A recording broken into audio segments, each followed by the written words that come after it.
అమరావతి భూసేకరణతో మీకేం సంబంధం అని పిలివేసిన పిటిషన్ అని హైకోర్టు ప్రశ్నించింది. కొంతమంది భూ యజమానులు ఇప్పటికే వ్యాజ్యాలు వేశారని వెల్లడించింది. మెయిన్ పాయింట్ ఏంటంటే సిఆర్డీఏ పరిధిలో గుంటూరు జిల్లాలోని 3 మండలాల్లో భూసేకరణ కోసం అధికారులు జారీ చేసిన 57 ప్రాథమిక తుది నోటిఫికేషన్లను సవాల్ చేస్తూ నిడమర్రు గ్రామానికి చెందిన జంగా నాగిరెడ్డి హైకోర్టులో పిల్లేశారు.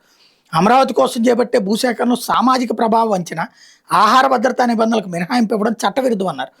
బుధవారం విచారణలో పిటిషనర్ తరపున పొన్నవల్ సుధాకర్ రెడ్డి వాదన వినిపించారు.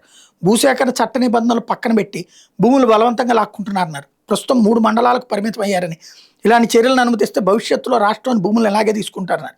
అయితే అడ్వకేట్ జనరల్ దమ్మాలపాటి శ్రీనివాస్ మాత్రం భూసేకరణ నోటిఫికేషన్ మీద అభ్యంతరం వ్యక్తం చేస్తూ భూయజమానులు హైకోర్టు ఇప్పటికే 5 పిటిషన్లు వేసేశారు. వ్యవహారం మీద వేరే వాళ్ళు పిల్లేయాల్సిన అవసరం లేదన్నారు.